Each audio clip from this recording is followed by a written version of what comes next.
నమస్తే చెప్పాలా? అవసరం లేదు. ఇలాంటి ఫార్మాలిటీస్ ఎప్పటి నుంచి మొదలు పెట్టాం? క్యాజువల్ గా ఎందుకు మాట్లాడుతున్నాం అనుకున్నారు కదా, సో ఇద్దరు సేమ్ సీరియల్ ఆర్టిస్ట్ లో. ప్రెసెంట్ ఏమేమి చేస్తున్నారు? ప్రెసెంట్ అయితే వంటలక్క చేస్తున్నాను. ఈ పిల్ల షూట్ లో వెళ్ళి ఏం చేస్తుందిరా అంటే షాల్ ఒక తెచ్చుకుంటాను, అది మూసుకొని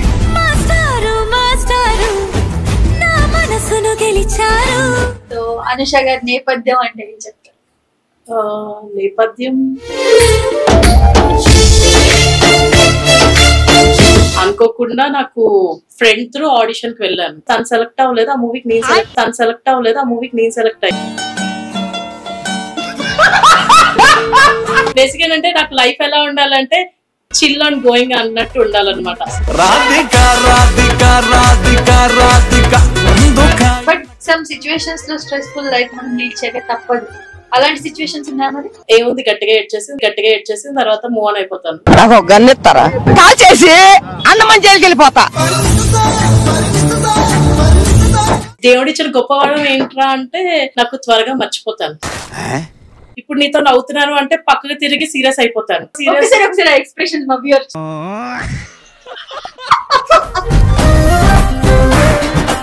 అనుషకి బాయ్ ఫ్రెండ్ ఉన్నాడా బాయ్ ఫ్రెండ్? సో ఇంత నవ్వుతూ ఇప్పుడు ఎంత మంచిగా ఉంది కదా, ఒకటేసారి ఏడవడం చూసా. ఒక్క కన్నీటి చుక్క కూడా అది చాలా వాల్యుబుల్ అయితేనే నన్ను కార్చాలి.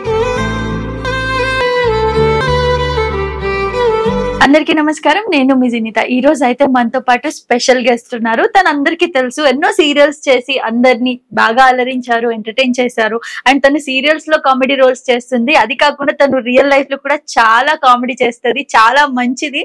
అండ్ తను నిజంగా ఒక రకంగా చెప్పాలి అంటే ఒక అమ్మాయి ఈ జనరేషన్ లో ఎలా ఉండాలి, ఎంత న్యూట్రల్ గా ఉండాలని తను చూసి నేర్చుకోవచ్చు.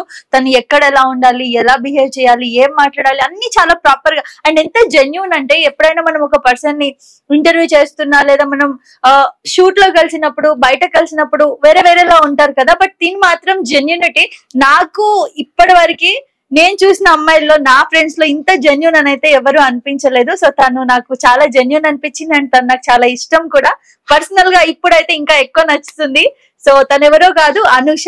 టిక్కీ అని చెప్పేసి మేము పిలుస్తుంటాము వంటలక్క సీరియల్ తనపై టిక్కీ, కానీ అది ఎవరికి తెలీదు. సో అనుష అయితే ప్రస్తుతం మనతో ఉంది, తనతో మాట్లాడదాం. హాయ్ అనుష. హాయ్, ఎలా ఉన్నారు?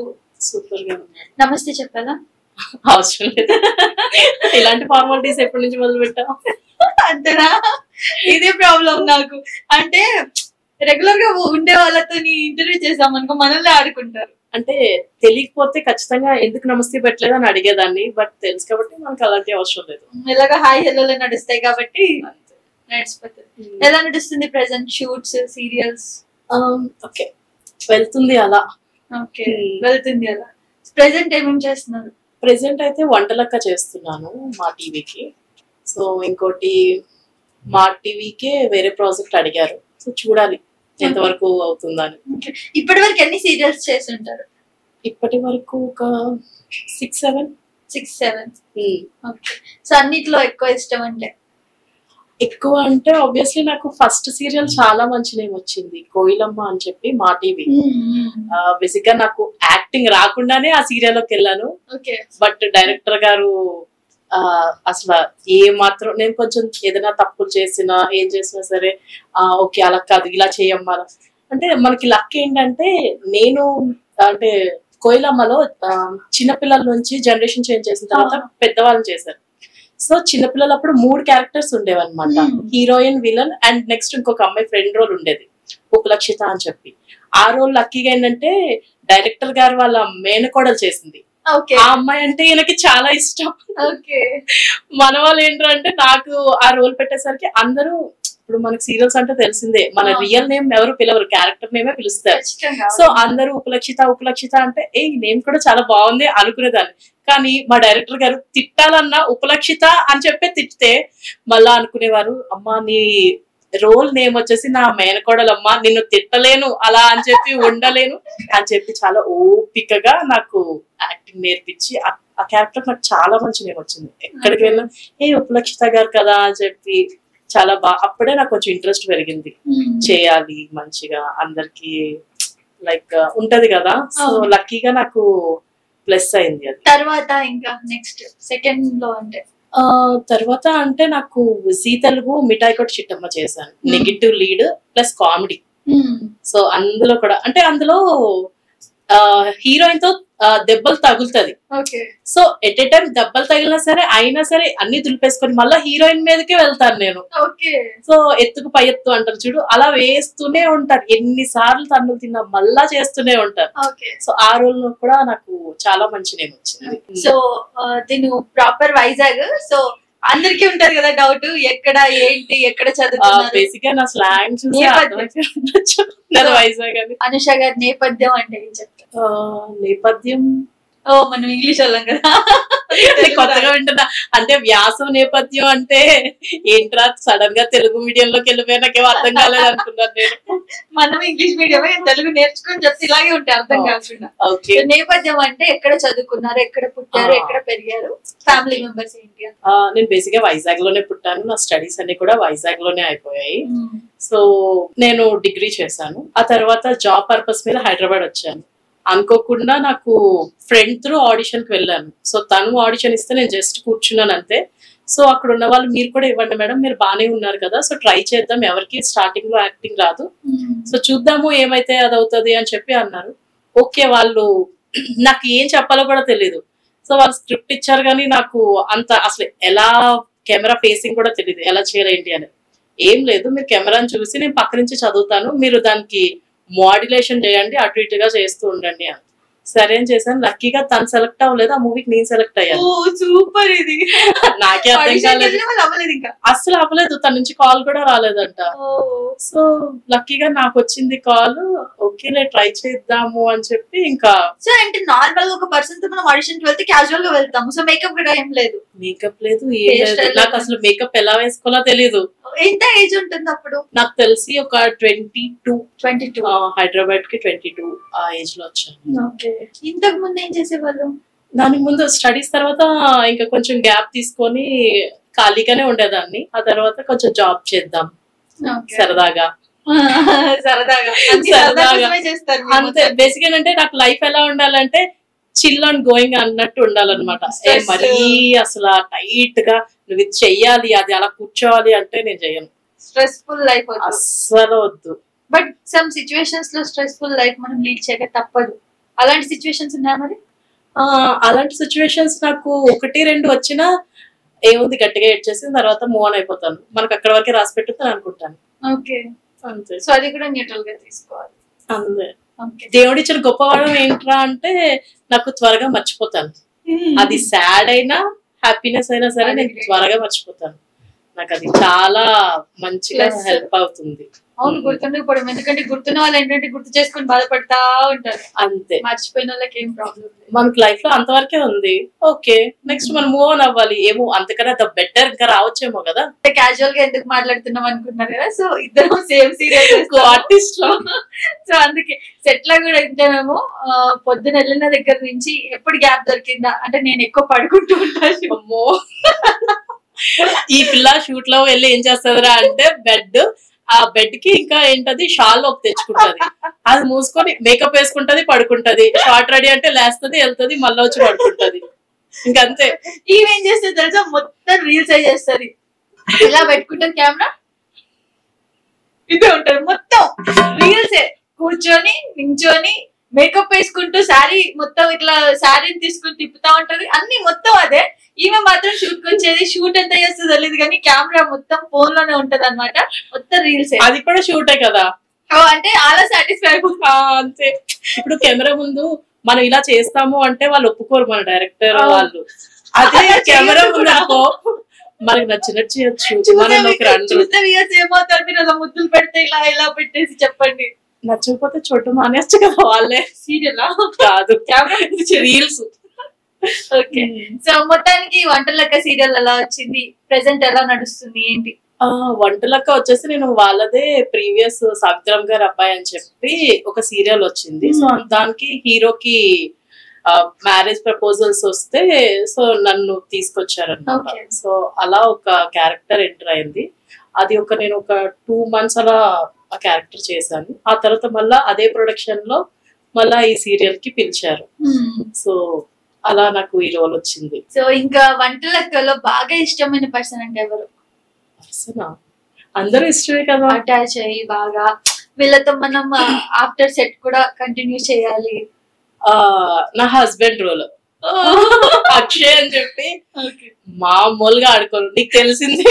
అక్షయ్ నువ్వు ఇది చూస్తే నిద్ర పక్క నా గురించి చెప్పిందా ఎక్సైటెడ్ అవుతావు నాకు తెలుసు. పక్క నీకు లింక్ పంపిస్తాం మేము. సో బేసిక్ ఏంటంటే తను కొంచెం చైల్డిష్ గా ఉంటాడు. నాకేంటంటారా అంటే కొంచెం ఆబ్వియస్లీ అమ్మాయిలు అనేసరికి కొంచెం ఇన్నోసెంట్ గా ఉంటే ఏడిపించేస్తాం. ఈ అబ్బాయి మరీ ఇన్నోసెంట్ గా అనిపించాడు. మొత్తం సెట్ లో అందరికన్నా ఈ అబ్బాయి నాకు ఎందుకో ఏడిపిస్తే చాలా చాలా ఇరిటేషన్ చేయాలనిపిస్తుంది. బాగా ఇరిటేట్ చేస్తాను నేను తనని. సో అది నేను ఎంజాయ్ చేస్తా. అసలు నేను షూట్ కి వచ్చినట్టు కూడా అనిపించదు. ఏదో సమ్ ఆడుకోవడానికి వచ్చామా, చిన్నప్పుడు చూడు ఆడుకుంటామా వెళ్ళిపోయామా అన్నట్టు. సో అలానే అనిపిస్తుంది నాకు. ఆడుకుని వెళ్ళడానికి పేమెంట్ వస్తుంది, ఇలాంటి ఆట అందరూ ఆడాలి. అందరికి మళ్ళా సీరియల్లో కొంచెం మంచిగా జోగియల్ గా ఉన్న ఆర్టిస్టులు ఉండాలి కదా. అవును, నేను ఇష్టం అంటారు అనుకున్నా. నువ్వు ఎప్పుడు పడుకొని ఉంటావు కదా, ఎక్కడ మాట్లాడతావు అసలు? మనుషులతో ఎప్పుడు మాట్లాడతావు? తినేటప్పుడు మాట్లాడతాను, చీరలు తీసుకునేటప్పుడు మాట్లాడతాను కదా. కనీసం తినేటప్పుడు కూర్చున్నప్పుడు అయితే మాట్లాడతాను. మళ్ళీ ఇద్దరు ఒక రూమ్ లోనే ఉంటాం, అయినా సరే ఎక్కువ మాట్లాడవు. అదే తనతో అయితే నా 24 గంటలు ఏదో ఒకటి వెతుక్కుంటా అనమాట. ఇప్పుడు తిని ఏ రకంగా టార్చర్ చేద్దాం అని. లేదంటే కంప్లైంట్స్ ఇస్తా డైరెక్టర్స్ వాళ్ళకి, సరే తిని చూడండి అరుస్తున్నాడు, లేదంటే ఏడిపిస్తున్నాడు, నువ్వు చూసేవాడు. ఇంకోటి వీళ్ళు ఏం చేస్తారంటే, అన్నిటికంటే కామెడీ నాకు ఏమనిపిస్తుంది అంటే, ఎప్పుడు నార్మల్ గా మాట్లాడుకుంటారు, నవ్వుకుంటారు, అంతా బానే ఉంటది. షార్ట్ రెడీ అన్నప్పుడు ఎప్పుడు హస్బెండ్ వైఫ్ ని పక్కనే కూర్చొని నించోబెడతారు కాబట్టి వీళ్ళని పక్కన నించోబెడతారు. వీళ్ళిద్దరు షార్ట్ లో వైట్ సీన్ అవుతున్నప్పుడు ఇద్దరు ముఖాలు చూసుకొని నవ్వుకుంటుంటారు. లైక్ నాకు చాలా కామెడీగా అనిపిస్తుంది. బేసిక్ గా యాక్చువల్లీ చాలా మంది ఏంటంటే ఒక ఎమోషన్ ని క్యారీ చేయడం చాలా కష్టం. అవును, బట్ నేను అలా కాదు. ఇప్పుడు నీతో నవ్వుతున్నాను అంటే పక్కకు తిరిగి సీరియస్ అయిపోతాను. ఇప్పుడు సీరియస్ ఎలా అవుతావు కదా, మేము మాకు నవ్వుతాం. ఇప్పుడు స్కూల్లో గానీ కాలేజెస్ లో గానీ ఇప్పుడు మేడం అటు సైడ్ బోర్డు మీద రాస్తుంటే వీళ్ళతో మాట్లాడేస్తాను, మళ్ళీ ఇటువైపు తిరగగానే సీరియస్ గా అయిపోతుంటాం. కొంతమంది అలా చేయలేరు.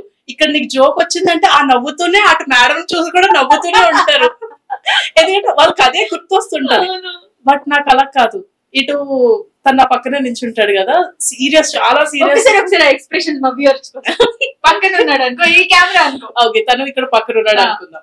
సో అది చాలా సీరియస్ మూడ్ అనమాట. నేను చెప్తాను మూడ్ ఏంటంటే, వెన్నెల వైష్ణవి ఇద్దరు ఒకటి సెపరేట్ అయిపోయారు. సరే వెన్నెలని కిడ్నాప్ చేస్తారు.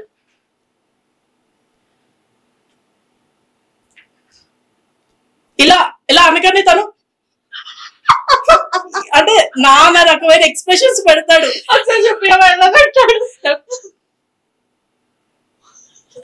అని తను పెడతాడు, నేను తను మళ్ళా ఇలా వెంటనే ఎక్స్ప్రెషన్ మార్చేస్తాను. తన ఎక్స్ప్రెషన్ మార్చలేడు, దాన్ని క్యారీ ఫార్వర్డ్ చేస్తుంటే. ఇంకోటి ఏదంటే, సీరియల్ మేము సీన్ చేసినప్పుడు అందరు ఒకరు ముఖాలు ఒకరు చూసి రియాక్షన్ ఇచ్చుకోవాలన్నమాట. ఏదైనా సిచ్యువేషన్ అయితే మేము వీళ్ళు ఇలా చేస్తున్నప్పుడు వీళ్ళని చూస్తే మేము నవ్వుకొని మేము దొరికిపోతాము.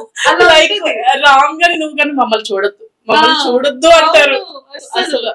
అమ్మ బాబా, అందుకే నేనైతే అసలు నేను చూడను. నాదేదో నేను నా దాంట్లో ఉంటా, ఇలా చూసినానంటే ఏదో ఒకటి చేస్తుంటాడు. అయినా కూడా ఎక్స్ప్రెషన్స్ నవ్వొచ్చేస్తుంది. అదే కదా, నాకు అసలు తన ఎక్స్ప్రెషన్స్ చూస్తే. ఇప్పుడైనా చూడండి మీరు ఆ సీరియల్లో, తను క్యారెక్టర్ పేరు బీహార్, తన క్యారెక్టర్ లో ఆ ఎక్స్ప్రెషన్స్ మీరు క్యాప్చర్ చేస్తే మీకే నవ్వొస్తుంది, అంతలా ఉంటాయి. అలాంటిది మేము నవ్వడంలో తప్పేమైనా ఉందా? అస్సలు లేదు. కానీ మేమందరం మంచి ఫ్రెండ్స్. ఇదంతా షూటే కానీ నిజంగా వంటలక్క సీరియల్ ఇంతకు ముందు చాలా చేసాం, కానీ ఇక్కడ ఒక స్పెషల్ బాండింగ్ అనిపిస్తుంది అబ్బా నిజంగా. ఎందుకంటే మన అందరం కలిసి ఉంటాం, తింటాం, అండ్ ఒకరి మీద ఒకరికి నెగిటివిటీ ఉండదు.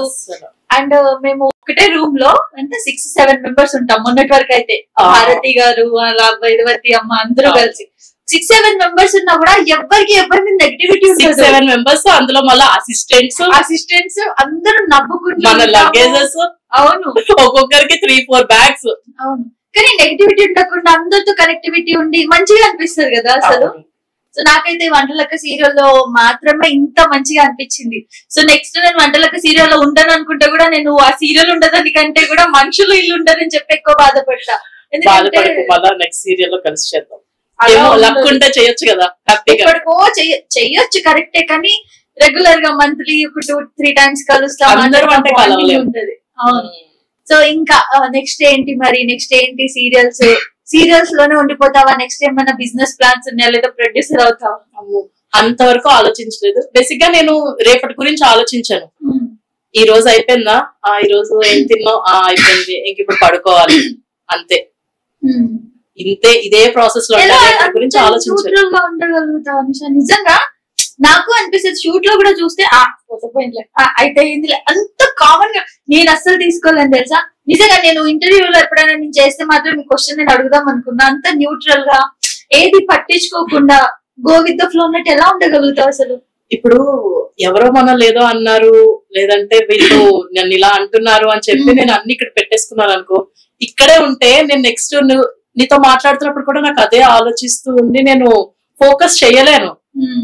నువ్వు ఎప్పుడైనా ఇప్పుడు నాకు ఏదైనా ఒక సమ్ డిస్టర్బెన్సెస్ వల్ల నా మూడ్ స్పాయిల్ అయింది, లైక్ నేను ఇప్పుడు చేసే వర్క్ కూడా అయిపోయింది అనుకో, అనవసరంగా ఆ వేస్ట్ కోసం నేను చేసే ఇంపార్టెంట్ వర్క్ నేను ఎందుకు యూజ్ చేసుకోకుండా వదిలేయాలి, అది ఎలాగో స్క్రాప్ వదిలేసే, నెక్స్ట్ ఏంటి అనేదే మాత్రం ఆలోచిస్తాను. సో ఇంత నవ్వుతూ ఇప్పుడు ఎంత మంచిగా ఉంది కదా నాటిగా, ఇలా ఉన్న అనుషని నేను ఒకటే ఒక టైం మనది ఎంత నవంబర్ నుంచి జర్నీ అంటే 4-5 months ఆల్మోస్ట్ మనం కలిసి ఉన్నాం, మాట్లాడుతున్నాం, అంతా ఒకటేసారి ఏడవడం చూసా. ఒక్కసారి. అవునా? ఇప్పుడే మీ నాన్న సిచ్యువేషన్ ఎప్పుడు నవ్వుతూ ఉంటది. ఈవెన్ మూడ్ ఆఫ్ కూడా అవ్వదు. మేమైతే ఓవర్ స్ట్రెస్ అయిపోతే ఇంకా నిద్ర లేదు, లేదా ఇంకా లేట్ అవుతుంది, 10:30 అవుతుంది అంటే మూడ్ ఆఫ్ అయిపోతాం, ఇంకా మూతులన్నీ ఇలా పెట్టేసుకుంటాం వాలిపోయిన వాళ్ళ పువ్వులాగా. కానీ నువ్వు ఎప్పుడు నవ్వుతూ ఉంటావు ఒక్క సిచ్యువేషన్. సో అది చాలా ఇమోషనల్.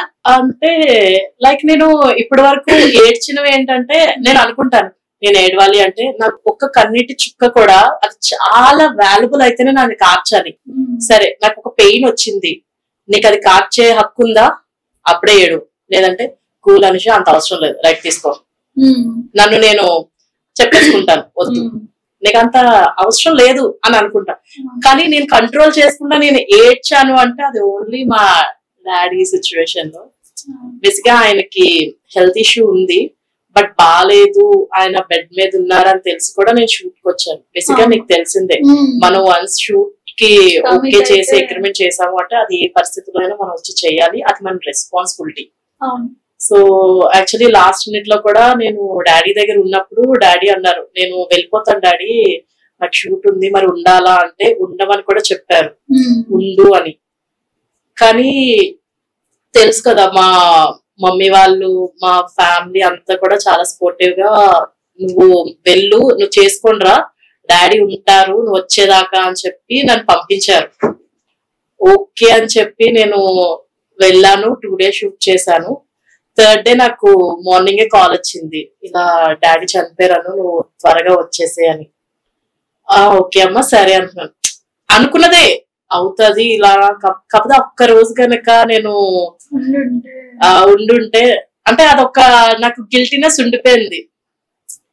నేను బేసిక్ గా డాడీకి బాగాలేదు, సీరియస్ గా ఉన్నారు, హాస్పిటల్లో ఉన్నప్పుడు కూడా నేను షూట్ చేశాను.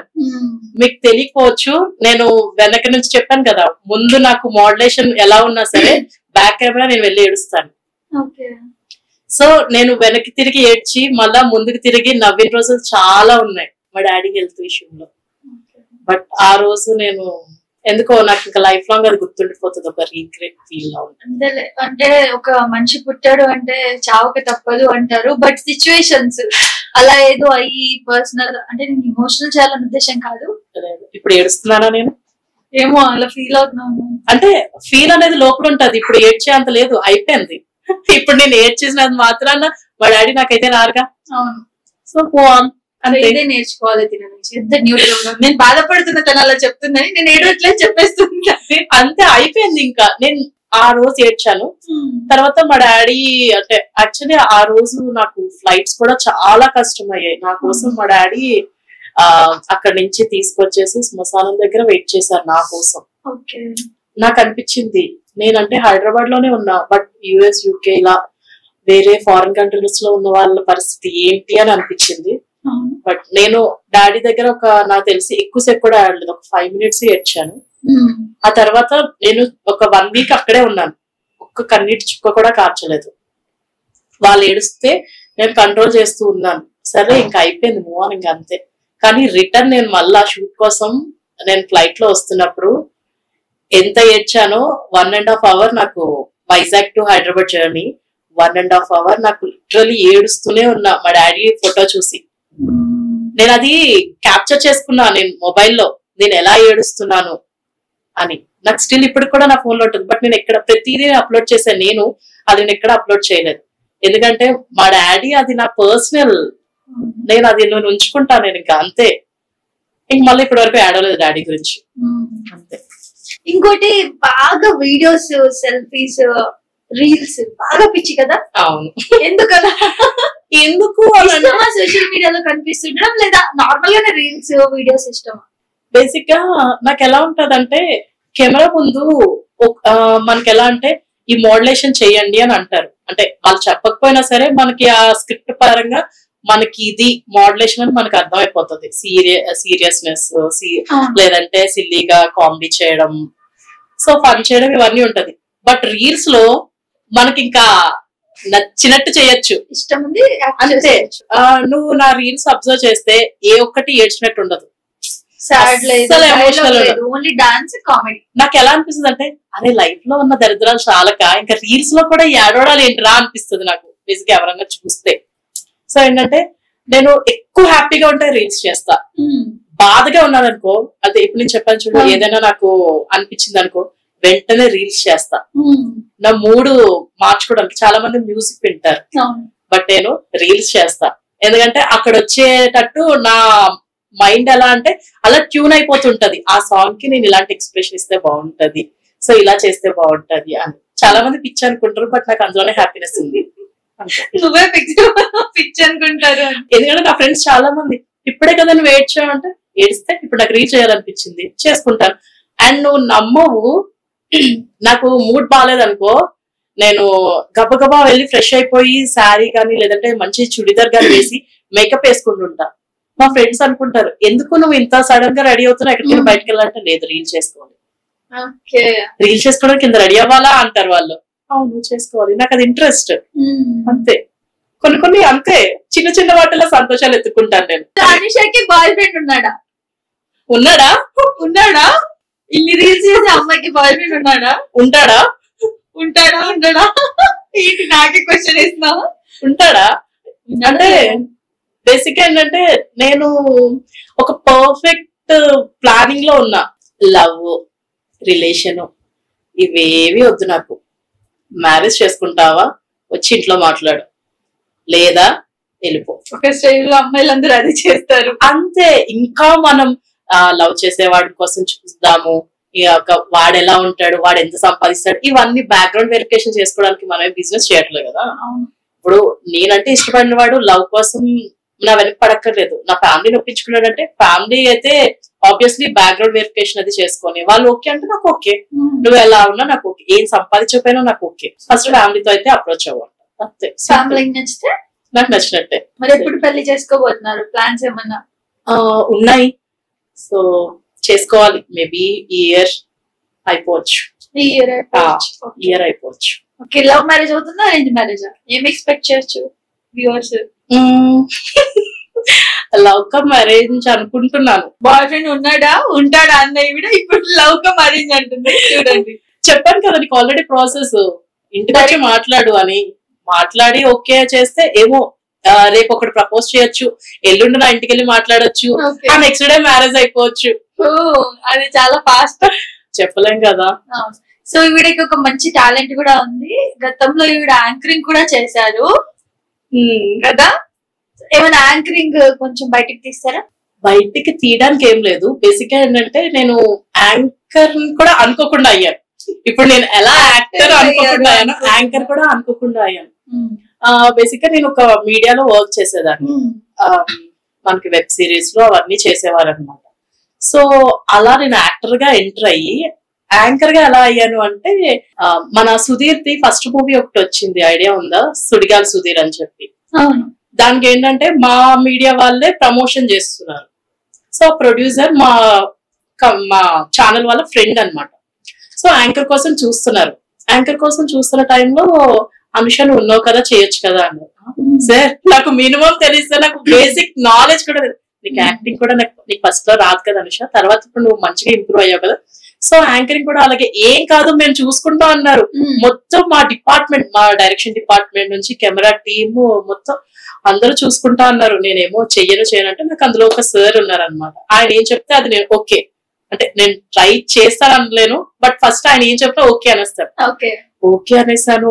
ఏంటి నెక్స్ట్ డే ఇంకా ప్రసాద్ ల్యాబ్స్ లో ఏం చెప్పారంటే నాతో, ఏం లేదు అనుష, మన ఫిలిం ఛాంబర్ ఉంది కదా అక్కడే జస్ట్ చాలా సింపుల్ గా చేస్తున్నారు, నీకు 10 మంది అంటే 10 మందే వస్తారు, ఇంకా అంతకు మించి ఒక్కరు కూడా ఎక్స్ట్రా యాడ్ అవ్వరు, అండ్ తట్టు మేము ఉంటాం కదా పక్కన, ఏం కాదు జస్ట్ ఇలా వెళ్ళి అలా వచ్చే అన్నారు. ఓకేనే ట్రై చేద్దాం ఇది కూడా అని చెప్పి అనుకున్నాను. సరే అని చెప్పి నాకు ఈవినింగ్ ఏంటంటే లొకేషన్ పెట్టారు ప్రసాద్ ల్యాబ్స్ అని. బేసిక్ గా నాకు కొంచెం ఒకసారి కూడా ప్రసాద్ ల్యాబ్స్ కి వెళ్ళలేదు నేను. ప్రసాద్ ల్యాబ్స్ అంటే ఓకేలే అలానే ఫిలిం ఛాంబర్ లా ఉంటది అని చెప్పి వెళ్తే ఫుల్ గా హోర్డింగ్స్ పెట్టేసి జనాలు అసలు ఖాళీ లేదు. స్టేజ్ కూడా చాలా పెద్దది వేసేసరికి నేను ఇంకంతే వెనక నుంచే వెళ్ళిపోతున్నా. బట్ ఒకసారి అయితే వాళ్ళకి చెప్పేసి వెళ్దామని చెప్పి వెళ్తే అస్సలు వాళ్ళు ఒప్పుకోలేదు. ఏంటి నన్ను యాంకర్ గా కూడా వాళ్ళు అనౌన్స్ చేసేసారు ఆల్రెడీ. సో నేను చెయ్యలేను, సారీ నాకు పరుగు పోతుంది అంటే, లేదు మేము ఉన్నాం అని చెప్పి చిన్నపిల్లల్ని స్కూల్ పంపిస్తారు చూడు, తోసి అలా నన్ను స్టేజ్ మీద తోసేశారు. కానీ నన్ను స్టేజ్ మీద తోసిన మొత్తం మా క్రూ మొత్తం నా చుట్టూనే ఉన్నారు. కింద చూస్తే సుమా గారు, రామ్ ప్రసాద్ మొత్తం జబర్దస్త్ టీం అంతా ఉన్నారు. గెటప్ సీన్ మొత్తం అందరు. నాకేమో ఇంతమంది యాంకర్స్ మధ్య ఏమీ రాని యాంకర్ నేనా అని అనుకున్నాను. బట్ ఎలా అయితేనే చాలా బాగా చేశాను. తెలీదు ఎలా చేశానో, షివరింగ్ అవుతూ చేసేసాను, అయిపోయింది. రామ్ ప్రసాద్ గారు వాళ్ళు కూడా వచ్చి చాలా బాగా చేసామమ్మా, ఆ నెక్స్ట్ వాళ్ళది 3 monkeys ఏదో అనుకుంటా మూవీ ఆడియో లాంచ్ ఉంది, సో మేము చెప్తాము అన్నారు. లేదండి నాకు ఇది పార్ట్ టైం జస్ట్ అంతే, ఏదో సరదాగా వచ్చి చేశాను అంటే, అవునా ఓకేలే కానీ బాగా చేసావు ఫస్ట్ టైం అయినా సరే అని చెప్పి వాళ్ళు కూడా పొగిడేశారు. వాళ్ళని సరదాగా ఏడిపిస్తున్నారో తెలీదు, లేదంటే నిజంగా పొగిడారో తెలీదు, బట్ చాలా మంచి నేమ్ వచ్చింది దానికి కూడా. సో ఆ తర్వాత ఇగో ఇలానే కుర్చీలు వేశారు, అక్కడ కూర్చో అన్నారు, వేరే గెస్ట్ ని కూర్చోబెట్టారు, నీకు నోటికొచ్చిన క్వశ్చన్లు అడిగన్నారు. ఇలానే ఆబ్వియస్లీ నన్ను లొడ వాగుతూ ఉంటాను, నాకు బ్రేక్ ఇవ్వలేరు. ఇదే నాకు ఇంకా యాక్టర్ ని పక్కన పెట్టేశారు, మా ఛానల్లో ఫుల్ టైం యాంకర్ ని చేసేసారు. అలా అయిపోయింది. ఇంకా తర్వాత కొన్ని కారణాల వల్ల నాకు సీరియల్స్ కి ఎక్కువ టైం ఇవ్వలేకపోతున్నాను, కొత్త సీరియల్స్ ఒప్పుకోలేకపోతున్నాను. నేను మెయిన్ యాక్టర్ గా కదా వచ్చాను అని చెప్పి నేను ఇంకా అది కొంచెంగా జరిపేసి ఇంకా మెయిన్ సీరియల్స్ కి తెలీదు. ఏమైనా మీరంతా గోవింద ఫ్లో కదా, ఏమో నాకు ఇప్పుడు యాంకరింగ్ చేయాలని ఉంది అని అనుకున్నాను అనుకో, మళ్ళా వెళ్ళిపోతా వెనక్కి. అంటే ఏది నచ్చితే చేసేస్తాను. డైరెక్షన్ చేశాను, తర్వాత అంటే కొన్ని వెబ్ సిరీస్ కి డైరెక్షన్ గా చేశాను, స్క్రిప్ట్ కూడా కొన్ని వాటికి ఇచ్చాను, అవి ఏది అనేది చెప్పలేను కానీ కొన్ని వాటికి హెల్ప్ చేశాను. సో నాకు ఇంట్రెస్ట్ అనమాట. ఓకే నెక్స్ట్ ఇక్కడే ఉండిపోకూడదు, అలా అలా అలా చూడాలి, అన్నిట్లోనే ఒక వేలు అనేది పెట్టాలి. ఒకవేళ ఒక 1 minute కి మీరు యాంకర్ లా ఫీల్ అవ్వండి, నెక్స్ట్ ఎలా చేస్తారో చూద్దాం. ఓకే, హాయ్ హలో వెల్కమ్, అందరికి నమస్కారం. ఇక్కడ మనతో పాటు ఉన్నారు ఎవరో తెలుసా, వంటలక్కలో నేనే సుధా అని చెప్పి ప్రతి ఒక్కరికి గుర్తు చేస్తారండి. ఎందుకు అనుకుంటున్నారా, ఆవిడ ఎవరో కాదు, సుధా అని చెప్పి వంటలక్కలో సూపర్ పర్ఫార్మెన్స్ తో మన ముందున్నారు. సారీ నాకు కొంచెం కన్ఫ్యూజన్. సో నమస్తే అండి జినిత గారు. నమస్తే. So welcome to Shashi TV. నేను మిమ్మల్ని జినిత అని పిలవనా, సుధా అని పిలవనా, లేదంటే ఇంకేమైనా మీకు నిక్ నేమ్స్ ఉన్నాయా? మీ ఇష్టం వచ్చింది పిలవండి. సరే, ఇప్పుడు మీరు మంచి స్మైల్ ఇచ్చారు కాబట్టి స్మైల్ క్వీన్ అని పిలుస్తాను, మీకు ఓకేనా? ఓకే చెప్పండి జినిత గారు. మరి ఎక్కువ మందలు ఎంత అయిపోద్ది చూసారా, అలా చెప్పేసరి మీరు రాకండి యాంకరింగ్ లోకి, అలాంటి వాళ్ళకి పని లేకుండా పోతుంది. అంటే చెప్తున్నాం కదా, అలా లొడ వాగడంలోనే నాకు ఎందుకు కొంచెం చాలా బాగా అనిపిస్తుంది. అంటే ఇక్కడ ప్రిపేర్ అవ్వను అనమాట. ఏది పడితే అది నోటికి వచ్చేది మాట్లాడేస్తూ ఉంటారు. చాలా బాగా యాక్టింగ్ అంటే ఇదే బాగా చేశారు అనిపించింది నాకు. గ్రిప్ ఉండాలి ఫస్ట్. యాక్టింగ్ అది మనం చెప్పి చెప్పి చేస్తాము, డైలాగ్స్ ఒకరు మనకు అందిస్తారు, ఇదంతా వేరే. యాంకరింగ్ అంటే నిజంగా టాలెంటెడ్ పర్సన్స్ చేయగలరు. ఎందుకంటే మనం న్యాచురల్ గా మాట్లాడాలి. అక్కడ ముందున్న వాళ్ళు ఏం చెప్తారో ఏం ఆన్సర్ ఇస్తారో తెలీదు. అండ్ దట్టు నాకు యాంకర్ గా చేసేదానికి నాకు ఎలా అనిపించేది అంటే, ఇప్పుడు నేను చాలా మంది సెలబ్రిటీస్ కి ఇంటర్వ్యూస్ చేశాను. వాళ్ళు ఏ చెప్పినా సరే ఓకే సార్, అవును ఓకే సార్, ఓకే సార్, అవునా సార్ అంటే లైక్ స్మైల్ ఇలానే ఉండాలి. Okay okay okay sir, okay sir. And next ఆయన మాట్లాడుతున్నప్పుడు మనకి ఏదైనా సడన్ గా ఆ క్వశ్చన్ అడగాలి అని చెప్పి స్ట్రైక్ అవుతుంది. ఎక్కడ మనం మర్చిపోతామని నెక్స్ట్ క్వశ్చన్ అడగాలి. అవును, ఇది నెక్స్ట్ క్వశ్చన్ అడగాలి. ఓకే ఓకే, ఇది ఎప్పుడు ఆపుతాడా, మనం ఆ నెక్స్ట్ క్వశ్చన్ ఎప్పుడు అడుగుతాము. ఉన్న గెస్ట్ ఆన్సర్ ఎప్పుడు ఖతం అయిపోతుందో, ఎప్పుడు బ్రెయిన్ లెక్క తీసి పడేద్దాం అన్నట్టు ఉంటది క్వశ్చన్. అదే ఇది ఆపిస్తే బాగుంది, నెక్స్ట్ క్వశ్చన్ అడిగేస్తే పని. ఎన్నిసార్లు అనుకుంటాం తెలుసా, okay sir, okay sir, okay sir. అలా కామన్ పీపుల్ అనుకో మనం పెద్దగా ఇంత స్ట్రెస్ ఫీల్ అవ్వక్కర్లేదు. ఓకే నెక్స్ట్ క్వశ్చన్ మనం ఆల్రెడీ రెగ్యులర్ క్వశ్చన్స్ ఏ ఉంటాయి, నెక్స్ట్ ఏంటి ఏంటి అని. సో అలా వెళ్ళిపోవచ్చు. నేను అవన్నీ కొంచెం నాకు స్ట్రెస్ గా అనిపించాయి. వద్దులే, హ్యాపీగా మనం యాక్టర్స్ గానే ఫీల్ అవుదాం అని చెప్పి నేను ఇంటికి వచ్చేసాను. అనుష ఎంత న్యాచురల్ గా ఉందో తెలుసా, అసలు ఎంత జెన్యూనిటీ ఉందంటే. ఎవరైనా ఇంటర్వ్యూలోకి వస్తే నిజంగా నేను చెప్తున్నా, అండ్ ఈవెన్ నేను చాలా మందిని చేశాను కదా, వాళ్ళు పర్సనల్ గా కూడా నాకు తెలుసు. బట్ వాళ్ళు కెమెరా ముందుకు వచ్చేసరికి నటించేసి ఒకలా ఇలా కూర్చొని అది ఇలా ఇలా మాట్లాడతారు, ఓవర్ యాటిట్యూడ్ చూపిస్తారు. మనతో ఒకలా ఉన్నారు, ఇప్పుడు ఏంటి ఇంకోలా ఉన్నారు అని మనకే అనిపిస్తుంది. అంతా అలా ఉంటారు. నిజంగా పర్సనల్ గా చాలా ఇప్పుడు నచ్చారు. ఎందుకంటే ఇంత న్యాచురల్ గా ఉందో తెలుసా, అసలు నిజంగా షూట్ లో ఎలా ఉంటే అలాగే ఉన్నాం, ఇంత కూడా డిఫరెన్స్ లేదు. మరి ఇంత న్యాచురల్ గా ఉన్న అనుష, ఇంత ఫ్రీడమ్ గా ఉన్న అనుష, ఇంత లొడలొడ వాగుతున్న అనుష, నెక్స్ట్ మ్యారేజ్ అయితే ఇంత ఫ్రీడమ్ ఉంటుంది మనకి. ఇప్పుడు మీరు ఏమన్నా నాకు నచ్చింది, నాకు ఏదైతే మైండ్ లో వస్తూ చేశాను నేను చేసేస్తా అన్నా. కానీ మ్యారేజ్ ఇలా ఉంటుందా లైఫ్, ఒక గర్ల్ లైఫ్ ఇలా ఉంటుందా?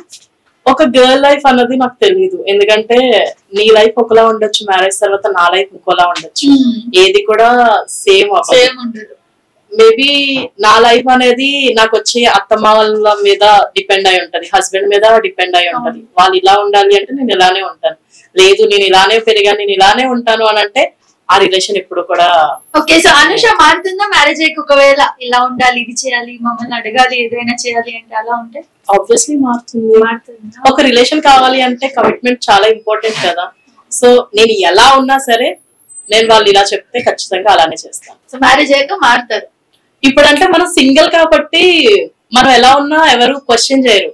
మనం వన్స్ మనం మింగిల్ అయిన తర్వాత మన మీద ఒక ఫ్యామిలీ బరువు అనేది పెరుగుద్ది, బాధ్యత అనేది పెరుగుద్ది. సో మనం ఏం చేసినా అటు సైడ్ వాళ్ళ ఫ్యామిలీకి ఏ మాత్రం తక్కువ కాకూడదు కదా ఎవరి దగ్గర. సో నేను వాళ్ళు చెప్పినట్టే వాళ్ళకి నచ్చినట్టే నడుచుకుంటాను. ఒక అమ్మాయి ఎలా ఉండాలన్నది అయితే దీన్ని చూపిస్తున్నారు. మ్యారేజ్ కి ముందు ఎలా ఉన్నా పర్లేదు, ఏం చేసినా పర్లేదు, మన డిసిజన్ మనం తీసుకోవచ్చు. బట్ కొందరు ఉంటారు అమ్మాయిలు ఏమంటారు, నేను ముందు నుంచి అలా ఉన్నా, నేను నీకోసం ఎందుకు మారాలి, ఆ విధంగా ఉంటారు. నువ్వు నీలా ఉన్నా నేను నాలా ఉంటా అంటారు. కానీ ఆ ఫ్యామిలీ కోసం మనం మన క్యారెక్టర్ ని మార్చుకొని వాళ్ళకి తగ్గట్టుగా ఉండడం అనేది ఒక అమ్మాయి చేసే సాక్రిఫైస్ అది లైఫ్ లో. అది ఎవరైనా సరే అది మనం చెయ్యాలి, తప్పదు. అంటే ఒక అమ్మాయి ఎలా అంటే సింగిల్ గా ఉన్నా సరే పేరెంట్స్ మనం ఏం చేసినా సరే ఆచితూచి అడిగేయాలి. వై బికాజ్ అంటే పేరెంట్స్ వాళ్ళకి ఏది కూడా మనకి ప్రాబ్లం రానంత వరకు వాళ్ళు దేన్ని కూడా మనల్ని క్వశ్చన్ చేయరు. వన్స్ వాళ్ళ ప్రాబ్లం వచ్చింది అంటే కనుక ఖచ్చితంగా మనం ఏదైతే చేస్తున్నామో దాని ప్రతిదానికి అడ్డుపడతారు. అలానే రేపొద్దున మ్యారేజ్ అయ్యాక ప్రతిదానికి మనతో పాటు మన హస్బెండ్ ఉంటారు తోడు. సో మనం ఏ స్టెప్ వేయాలన్నా సరే ఫస్ట్ తను అడిగి తను ఓకే అన్నాక ఆఫ్టర్ దట్ మన అత్తమ్మ వాళ్ళది కూడా అడగాలి కదా. ఇంకోటి ఇది సమాజానికి సంబంధించిన క్వశ్చన్, బట్ మీరు ఆన్సర్ ఇచ్చేది ఇది. ఎందుకంటే సమాజం సోషల్ మీడియా అని వాడుతున్నారు, చూస్తున్నారు జనరేషన్ కాబట్టి. ఈ మధ్య లవ్ అనేది నిజంగా బిజినెస్ అయిపోయింది. ఇందాక మీరు చెప్పారు నేను ఒక పర్సన్ ని లవ్ చేస్తే బిజినెస్ కాదు, నేనేదో ఏ క్యాస్ట్ ఎంత సంపాదించినాడు, బ్యాక్గ్రౌండ్ లో ఏముంది, ఆస్తుందా లేదంతా అన్నారు. ఈ రోజుల్లో బ్రేకప్, సూసైడ్స్, అమ్మాయి ద్రోహం చేసింది, అబ్బాయి ద్రోహం చేశాడు, చాలా కామన్ అయిపోయింది. బట్ చాలా ఫూలిష్ గా అనిపిస్తుంది. అవును, ఎందుకంటే నువ్వు లవ్ చేసా ఓకే, కానీ తిరిగి లవ్ చేయాలని లేదు. సరే పోనీ తిరిగి లవ్ చేసింది, ఆ అమ్మాయి ఏ పరిస్థితిలో నేను వద్దనుకుందో, ఏ పరిస్థితుల్లో తను వదిలేసుకుందో. కానీ ఇప్పుడు దీనికి నేనేం చెప్పాలనుకున్నా అంటే సమ్ టైమ్స్ అమ్మాయిలు 2-3 ఉండి కూడా అది తెలిసినందుకు క్వశ్చన్ చేసినందుకు కూడా వదిలేసిన వాళ్ళు కూడా ఉన్నారు. పరిస్థితులను బట్టి మనం ఓకే వాళ్ళ ఫ్యామిలీ ఒప్పుకోవట్లేదు. అమ్మాయిలు కూడా తప్పులు చేసే వాళ్ళు చాలా మంది ఉన్నారు, అబ్బాయిలు కూడా ఉన్నారు. కాకపోతే ఏంటంటే సరే ఆ అమ్మాయి తప్పు చేసిందా, ఆ అమ్మాయిని ఏం చేస్తావు? ఇప్పుడు సరే చంపేశావు, తర్వాత ఏమిటి? ఆ అమ్మాయి పేరెంట్స్ ఏం తప్పు చేయలేదు కదా, మరి వాళ్ళు ఎందుకు అంత ఏడుస్తున్నారు? ఇప్పుడు సరే తను చంపేశావు, నువ్వు ఇక్కడతో ఉంటావా? జైలుకి వెళ్ళిపోతావు కదా, మరి నీ పేరెంట్స్ ఏం తప్పు చేశారు? సరే చంపడం పక్కన పెడితే చచ్చిపోతున్నారు సెల్ఫ్ హార్మ్ చేసుకుని, సూసైడ్. చాలా ఫూలిష్నెస్. అసలు నాకు తెలిసిన ఒక ఫ్రెండ్ ఉన్నాడు, లైక్ ఒక 1 month బ్యాక్ అనుకుంటా సూసైడ్ చేసుకున్నాడు. లైక్ ఏదో ఫైనాన్షియల్ ఇష్యూస్ వల్ల అని చెప్పి ఫ్రెండ్స్ చెప్పారు. నాకు చాలా చాలా చిరాకు అనిపించింది. నా ఫ్రెండే మనీ సంపాదించడం చాలా ఈజీ. నా వరకు అంటే నేను అందరి వరకు చెప్పలేను, మనీ సంపాదించడం అనేది చాలా చాలా ఈజీ. నువ్వు రోడ్డు మీద కూర్చొని బట్టలు చింపుకున్నా సరే నీకు రూపాయి వేస్తాడు. అవును. ఒక టీ షాప్ లోకి వెళ్ళి నేను తుడుస్తాను, నేను ఆ టేబుల్స్ అన్ని తుడుస్తాను, నాకు మీరు 100 రూపాయలు ఇచ్చే దగ్గర 50 రూపాయలు ఇవ్వండి చాలు, ఇస్తాడు. నీకు 100 రూపాయలు ఒకరిని పెట్టుకునే బదులు 50 రూపాయలు ఇంకొకరిని పెట్టుకుంటాడు. చాలా చాలా ఈజీ. ఏదైనా చేయొచ్చు. నీకు 10 lakhs అప్పు ఉందా, సరే వాళ్ళకి చెప్పు నీకు 10 lakhs అప్పు ఉంది, నువ్వు ఇంతలో తీరుస్తానని. సరే వాళ్ళు టైం ఇవ్వలేదా? ఇప్పుడు నువ్వు చచ్చిపోయినంత మాత్రం వాళ్ళకి డబ్బులు వస్తాయా? అదే వాళ్ళకి చెప్పు, నేను ఇప్పుడు చచ్చిపోతే డబ్బులు వస్తాయా? చాలా చాలా ఈజీ అబ్బా. నువ్వు మనీ అంటే చాలా మంది అనుకుంటారు నువ్వు చెప్పడం ఈజీయే, బట్ మా సిచ్యువేషన్ లో నువ్వు ఉండి మాట్లాడు అంటారు. నేను ఆ సిచ్యువేషన్ కి దేవుడి దయ వల్ల రాలేదు. ఇన్ కేస్ నేను వచ్చినా సరే నేను కింద పడిపోయాను. నేను ఒక స్టేజ్ లో నేను బాగా ఎర్న్ చేశాను, ఒక స్టేజ్ లో కింద పడిపోయాను, మట్టి కూడా అంటుకుంది, దులుపుకున్నాను. మళ్ళా 10th స్టెప్ నుంచి మళ్ళా ఫస్ట్ స్టెప్ నుంచి మళ్ళా స్టార్ట్ చేశాను. అక్కడి నుంచి పడిపోయి మళ్ళా స్టార్టింగ్ చేసి ఇప్పుడు నేను 100 స్టెప్ లో ఉన్నాను. నమ్ముతావా?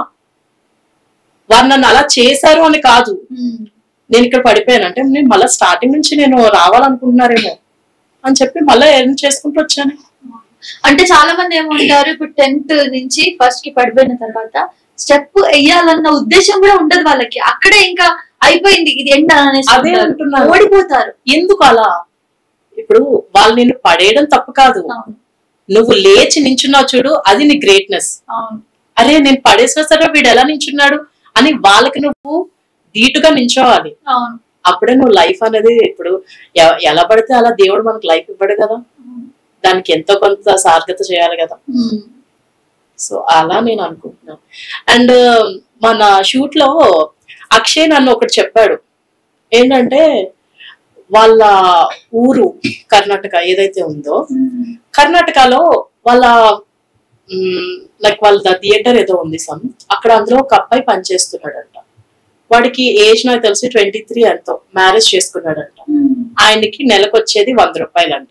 నెలకి 100? అది చాలా పూర్ అంట, పూర్ విలేజ్. నెలకి వాళ్ళ డాడీ ఇచ్చేది 100. ఆ 100లోనే ఆయన ఎక్కడికైనా వెళ్ళి రీల్స్ తీసుకురావడం, అందులోనే ఆయన ఫుడ్, ట్రావెలింగ్ అన్ని కలిపి 100. రీసెంట్ గా పెళ్ళయిందంట. తను నాతో చెప్తున్నాడు 100 రూపాయలకి తను ఎందుకు పెళ్లి చేసుకున్నాడు, ఆ అమ్మాయిని ఎందుకు సఫర్ చేస్తున్నాడు, నాకు చాలా కోపం వస్తుంది అని అన్నాడు. ఎందుకు నీకు కోపం వస్తుంది, అది పెళ్లి అనేది సహజం కదా అంటే, నువ్వు 100 రూపాయలు పెళ్లి 100 రూపాయలకి నువ్వు సంపాదించి పెళ్లి చేసుకుని ఆ పిల్లని పోషిస్తావు అంటే, నేను ఒక థియరీ చెప్తాను. సరే అక్షయ్, ఆయన 100 రూపాయలు సంపాదిస్తున్నాడు, ఆ 100 రూపాయలకు తగ్గట్టు అమ్మాయిని పెళ్లి చేసుకున్నాడు అంటే ఆ అమ్మాయి లేని కుటుంబం అయి ఉండొచ్చుగా, ఆ 100 రూపాయలు సంపాదించలేని కుటుంబంలో ఉన్న అమ్మాయి అయి ఉండొచ్చుగా. పేదింటి అమ్మాయిని నువ్వు పెళ్లి చేసుకున్నప్పుడు నీకు కట్నం అడగరుగా, ఎక్స్పెక్టేషన్స్ ఉండవు, ఇంకా ఏదో చేసుకుంటే చాలు అంతేగా. అలాంటి అమ్మాయిని తెచ్చి చేసుకున్నాడు అనుకుందాం అంటే, మరి పిల్లలు అన్నాడు. పిల్లలు అంటే ఇప్పుడు సరే 100 రూపాయలు సంపాదిస్తున్నాడు, అందులో గట్టిగా చూసుకుని 50 రూపీస్ ఇలా వీటికి వాటికి పోయింది అనుకుందాం. ఆ 50 రూపీస్ తో వాడు ఒక పూట తినొచ్చు, వాడు లేదంటే వాళ్ళ వైఫ్ ఒక పూట తినొచ్చు. పిల్లల కన్నా పెద్దగా ఖర్చు ఏం అవ్వదుగా. సరే పిల్లల్ని కూడా గవర్నమెంట్ హాస్పిటల్ ఇలా ఈ రోజు రేపు ఉంటున్నాయి. అండ్ దట్టు పల్లెటూరు అంటున్నావు కాబట్టి ఆబ్వియస్లీ నార్మల్ డెలివరీసే అవుతాయి. అంటే వాళ్ళు స్కూల్ పంపించేస్తారు. ఎంత చెట్టుకు అంతే గాలి. గవర్నమెంట్ స్కూల్ బోల్డ్ ఉన్నాయి, నీకు బ్యాగ్ కొనక్కర్లే, బట్టలు కొనక్కర్లే, ఏది కొనక్కర్లేదు. పిల్లల్ని పెంచావు, నువ్వు ఒక 50 రూపాయలు సంపాదించి ఒక పూటే నువ్వు పిల్లలకి పెట్టినప్పుడు ఆ 50 రూపాయల్లోనే ఇద్దరు పిల్లలకి సర్దుతుంది పిల్లం. అంతే కదా, వాళ్ళ వైఫ్ ఇద్దరు పిల్లలకి సర్దుతుంది. స్కూల్ వరకు అంటావా, గవర్నమెంట్ స్కూల్స్ చాలా ఉన్నాయి, బుక్స్ కూడా కొనక్కర్లేదు. ఈ రోజు రేపు మహా అయితే 2 రూపీస్ 3 రూపీస్ కో బుక్స్ ఇస్తున్నారు నాకు తెలిసి, అది కూడా అవసరం లేదు. బట్ కొంతమంది అలా తీసుకుని ఫ్రీగా ఇస్తున్నారు. సో నీ ఎడ్యుకేషన్స్ కూడా అక్కడే అయిపోతుంది. ఇంకా బట్టలు అంటావా, సంవత్సరానికి ఒక జత కొంటాం, లేదు నిన్ను చూసి జాలిపడి చాలా మంది బట్టలు ఇస్తారు. లైఫ్ లీడ్ అవుతుంది కదా, వాళ్ళది వెళ్ళిపోతుంది కదా లైఫ్. నీకు రూపాయి దాచుకోక్కర్లే, ఇల్లు లేదని బాధపడక్కర్లే, ఏది లేదు. ఆయన ఎంత సంపాదించుకుంటే అంత వాళ్ళకి పెట్టుకుంటాడు, తింటాడు, ఎక్కడుంటే అక్కడ పడుకుంటాడు, అదే లైఫ్ అన్నాను. అంటే నేను వచ్చి నువ్వు కూడా అలాగే చేస్తావా అని అడిగాడు. అంటే నేనెందుకు అలా చేస్తాను అన్న. అంటే నువ్వు ఇంత తీరి చెప్తున్నావు కదా, అదే నీకైతే నువ్వేం చేస్తావు అన్నాడు. సరే నా త్రూ నేను చెప్తున్నాను, ఓపెన్ గా చెప్తున్నాను. నాకెంతో కొంత ఉంది. నాకు కొంత ఉన్నప్పుడు నేను లేని హస్బెండ్ అయితే చేసుకోనుగా, నాకున్నంతలో నేను కొంత హస్బెండ్ తెచ్చుకుంటాను. సో ఇద్దరిది కలిపితే ఇంత. సో ఏదో ప్లాన్ చేసుకుంటాం, కారు ఇల్లు ఏదో ఒకటి ప్లాన్ చేసుకుంటాము. ఆ 2 అయిన తర్వాత పిల్లల్ని ప్లాన్ చేస్తాం. సో కారు ఇల్లు తర్వాత ఒక పిల్లల్ని ప్లాన్ చేస్తాం. ఇవి ఆల్రెడీ ఈఎంఐ లో ఉంటాయి. సో పిల్లల్ని ప్లాన్ చేసుకున్నప్పుడు మాకున్న ఫైనాన్షియల్ బట్టి ఒకరైతే ఒకరు, ఇద్దరైతే ఇద్దరు. సో దాన్ని బట్టి మరీ టాప్ మోస్ట్ స్కూల్ అయితే మేము జాయిన్ చేయలేముగా, మీడియం స్కూల్లో జాయిన్ చేస్తాం. వాడు చదువుకైనంత అయితే మేము పెట్టుకోగలం. సో వాళ్ళని అలా పోషిస్తాము, అయిపోతుంది. ఎడ్యుకేషన్ అంటావా, మరి యుఎస్ అయితే పంపించలేకపోవచ్చు కానీ ఇక్కడెక్కడ ఉన్న కాలేజీలో అయితే చదివిస్తాంగా మేము. సో అలానే మా పిల్లల్ని మేము పోషించుకుంటాం. ఎలా అయినా బతకొచ్చు, ఎంత చెట్టుకు అంత గాలి అంటారు చూడు, అలానే లైఫ్ చాలా సర్కిల్ ఉంటూనే ఉంటది అని చెప్పాను. ఒకటే అన్నాడు తెలుసా, ఇలా అని నువ్వు ఎక్కడైనా బతికేస్తావు అన్నాడు. నిజం, సూపర్. అసలు నిజంగా చాలా మంది, నాకు ఎప్పుడు ఒక మనిషికి ఏంటంటే నేను గమనించింది, ఇంతమందిని చూస్తాం కదా మీడియాలో, ఉన్న వాడికి ఉన్న దాంట్లో సాటిస్ఫాక్షన్ అనేది లేదబ్బా, ఇంకా ఎక్కువ ఇంకా ఎక్కువ ఇంకా ఎక్కువ. నిజంగా నేను చాలా తక్కువ మందిని చూసాను నీలాగా ఆలోచించే వాళ్ళని. అండ్ ఎప్పుడు కూడా ఇప్పుడు ఒక 50,000 సాలరీ వస్తుందా, బా 70,000 వస్తే బాగుండు, ఇంకేదైనా ట్రై చేద్దాం, ఇలా ఉంటది. వీడికి ఇది వచ్చింది, ఈఎంఐలు వెళ్ళిపోతున్నాయి, మనకి ఒక 1,000 రూపాయలు మిగులుతున్నాయి నెలంటే 1,000 రూపాయలతో సరిపెట్టుకుందాం అని ఉండదు, ఇంకా కావాలి, లేదు నాకు 5,000 మిగిలాలి, ఇలాగే ఉంటది. నిజంగా సాటిస్ఫాక్షన్ ఉండదు. ఇప్పుడు నేను చెప్పింది కూడా 1,000 అని చెప్తాను, నేను కూడా ఆశపడతాను. ఇప్పుడు ఫర్ ఎగ్జాంపుల్ నాకు వచ్చేవాడికి కొంతే ఉందనుకో, ఇంకొంత ఉంటే బాగుంటది కదా, లేదు నాకే కొంత ఉందనుకో, ఇంకొంత ఇస్తే బాగుంటది కదా నా పేరెంట్స్. ఎందుకంటే ఇప్పుడు అదంతా మనం తీసుకోము, మనకు వచ్చే నెక్స్ట్ జనరేషన్ కే దాస్తాం. కాకపోతే వాళ్ళకి ఇంకొంచెం ఎక్కువ ఉంటే ఇంకా బాగుంటది కదా అనే అనుకుంటాం. ఎందుకంటే ఇప్పుడున్న జనరేషన్ లో అయితే ఏది మనం దాచుకోలేము, ఏది కొనుక్కోలేము, ఉన్న దాంట్లో అలా తృప్తి పడుతూ వెళ్ళిపోతూ ఉండాలి అంతే. కానీ లేని దాని గురించి ఆలోచించి ఆరాటపడి బాధపడే కంటే ఉన్న దాంట్లో హ్యాపీగా ఉంటే ఈజీవే కదా. దాని గురించి ఆలోచించి డిప్రెషన్ ఈ బాధపడి ఎన్నెన్నో చేసేస్తాము, ఓ మొత్తం ఏదో ఏదో సంపాదించాలి చేసేయాలి. మీలాగా ఆలోచించాలి, ఉన్న దాంట్లో హ్యాపీగా ఉందాం అనుకుంటే హ్యాపీ అంతే. నెక్స్ట్ ఏంటి అని ఆలోచించే అవసరం లేదు. నిజంగా ఇంత అనుషకి ఇంత మెచ్యూరిటీ ఉందా నిజంగా అనిపిస్తుంది. చూసిన తర్వాత నా ఫ్యామిలీ కూడా అనుకుంటారు, ఏంటి అను ఇంత తెలివైందా. బేసిక్ గా చెప్పాలంటే నేను హైదరాబాద్ రాకముందు మొద్దు, వచ్చాక అయ్యారా హైదరాబాద్ వచ్చాక జనాలను చూసి, నా చుట్టూ ఉన్న వాళ్ళని చూసి నేను తెలివైందని అయ్యాను. నా నిక్ నేమ్ ఏంటో తెలుసా, తింగర్ బుచ్చి, ఎర్రిమాలోకం, ఇలానే ఉండేవి. తింగరి ఇలానే పిలిచేవాళ్ళు చాలా మంది. బట్ ఇప్పుడు నిజంగా చాలా మెచ్యూరిటీ ఉంది. స్టార్టింగ్ లో కూడా ఇంటర్వ్యూ చేసినప్పుడు ఇంత డెప్త్ గా ఆలోచిస్తానని ఎవరు అనుకుని ఉంటారు. తగిలిన ప్రతి దెబ్బ మనకి ఏదో ఒక గుణపాఠం నేర్పిస్తుంది అంటారు చూడండి, అలా ప్రతి దెబ్బకు గుణపాఠం. నైస్. అసలు ఈ మీరు ఒక 15-20 మినిట్స్ నుంచి మాట్లాడిన మాటలు నాకు బాగా కనెక్ట్ అయింది, అందుకే సైలెంట్ గా వింటూ ఉన్నా. నాకే కాదు చూసిన ప్రతి ఒక్కరికి కూడా బాగా కనెక్ట్ అవుతాయి. ఏంటంటే నిజం చెప్పారు, లైఫ్ లో నిజ జీవితంలో ఏదైతే కరెక్ట్ అది చెప్పారు. లైక్ ఎలా అంటే నాకు ఫ్రెండ్స్ కొంచెం మంది ఉన్నారు. బేసిక్ గా నేను ఎవరిని అంత త్వరగా నమ్మను, దగ్గర తీసుకోను ఎవరో గాని. బేసిక్ గా నన్ను తీసుకున్న వాళ్ళకి నేను దగ్గర తీసుకుంటాను, అంతేగాని ఎక్కువ మందికి నేను అంత. నీకు ఐడియా ఉంటది, నేను షూట్ లో కూడా ఎక్కువ మాట్లాడను ఎవరితో అయినా, కొంచెం లిమిట్ లో మాట్లాడతాను. ఆ లిమిట్ లో కూడా ఎక్కువ మాట్లాడేస్తాను, కొంచెం కొంచెంగా మాట్లాడు. నాకు ఒక 2-3 ఫ్రెండ్స్ ఉన్నారు, వాళ్ళు లవ్ ఫెయిల్యూర్ అవని, లేదంటే like family problems, financial problems ఊరికే ఏడ్ చేస్తుంటారు. లేదంటే ఊరికే నాకు చెప్తూ ఉంటారు అనమాట, ఇలా ఇలా ఇలా ఇలా విన్నంత వరకు వింటా, తర్వాత గెసరేస్తాను, చిరాకు ప్రతిదానికి ఎందుకు ఇలా అని చెప్పి అంటుంటాను అనమాట. సో వాళ్ళు ఏంటంటే నీకు అసలు మనుషుల్ని అర్థం చేసుకోవడం రాదు, నువ్వు ఒక రాయవి, నువ్వు బండరాయివి, నువ్వు ఎప్పుడు సున్నితంగా ఉండవు అంటుంటారు. బట్ ఎందుకు సున్నితంగా ఉండాలి, నేను కూడా మీలా ఏడవాలా అంటారు. నేను ఇచ్చే మోటివేషన్స్ విని నిజమే కదా నువ్వు చెప్పింది, నేను ఎందుకు ఏడుస్తున్నాను ఇప్పుడు, సరే పద బయటకు వెళ్ళిపోదాం, అది అర్ధరాత్రి 3 అయినా వెళ్ళిపోదాం బయటకు అంటారు, లేదంటే 2 o'clock అయినా వెళ్ళిపోదాం అంటారు. అలా తయారు చేస్తాను అనమాట వాళ్ళని కూడా నేను. అందుకే అంటారు నీతో ఉంటే మంచిగా రిఫ్రెష్ అవుతాం మేము అంటారు. అనుష ఒక్కటి మాటలు వింటుంటే నాకు ఒక్కటి క్లారిటీగా ఏమర్థమైంది, నేను గర్ల్, నేను ఇలాగా ఆర్టిస్ట్ యాంకర్ అండ్ మన ఏజ్ గ్రూప్ అంతా సేమ్, మనం న్యూట్రల్ గా ఆలోచిస్తాం కాబట్టి ఇంత మెచ్యూరిటీ ఉందంటే చాలా దెబ్బలు తగులుంటాయి లైఫ్ లో, చాలా సార్లు పడి పడి లేచుంటారు. మెయిన్ గా ఒక 4 పాయింట్లు చెప్పాలంటే, అంటే తగిలిన దెబ్బల గురించి చెప్పనా లేదంటే జస్ట్ హైలైట్స్, లవ్ ఫెయిలియర్ ఒకటి, ఫ్యామిలీ ఇష్యూ ఒకటి, ఫైనాన్షియల్ ఇష్యూ అలా. ఓకే, అన్నిట్లో మీరు 4 steps చెప్పారు కదా, 4 steps కి ఒకటే రీజన్, ఓవర్ ఎక్స్పెక్టేషన్. ఇది కరెక్ట్, ఓవర్ ఎక్స్పెక్టేషన్, ఒకరి మీద ఓవర్ గా డిపెండ్ అయిపోవడం.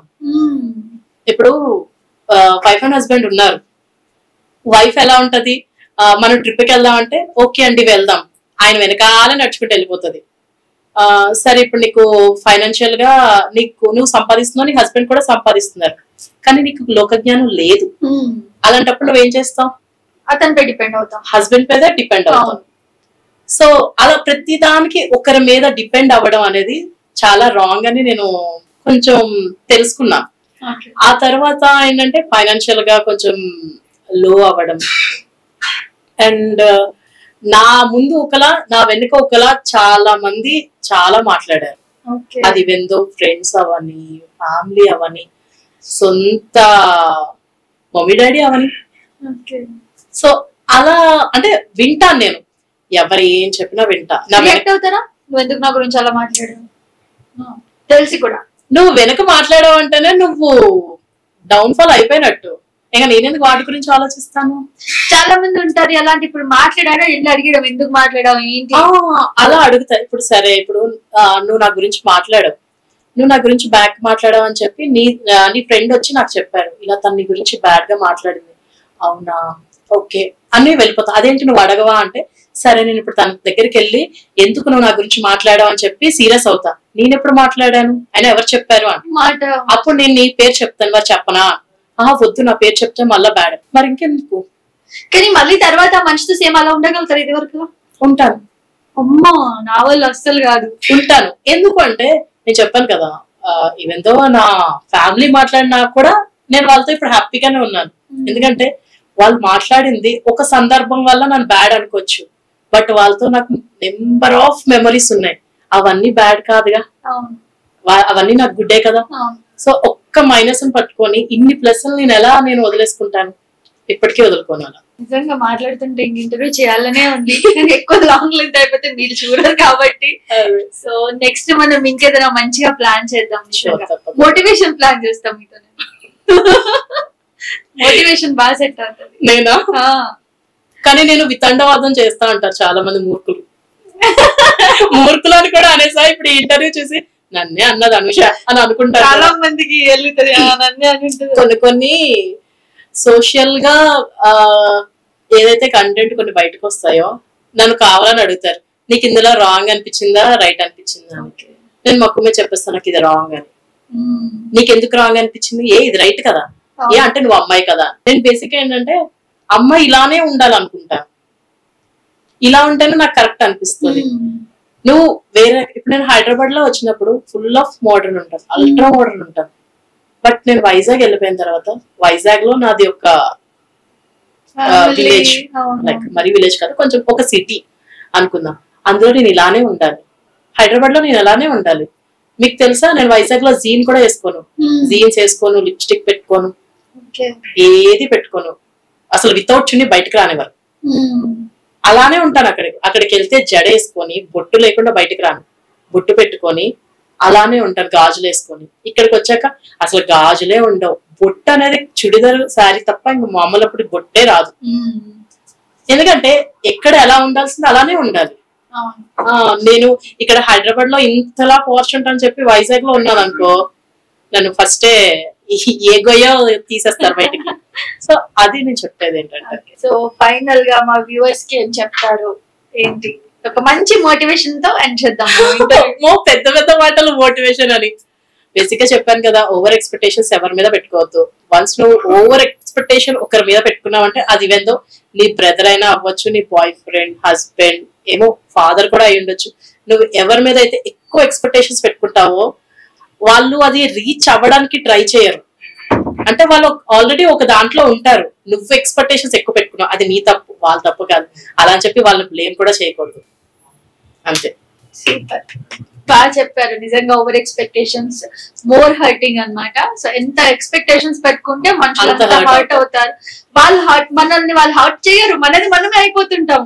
లేదు మనం ఇది ఎక్స్పెక్ట్ చేసాం కదా అంటే ముంగటికి ఎలా తెలుసు తను ఎంత ఇవ్వాలో అంతే ఇస్తున్నాడు మనకి, అది మనం తీసుకునే దాంట్లో ఎక్కువ ఎక్స్పెక్టేషన్స్. అది కరెక్ట్.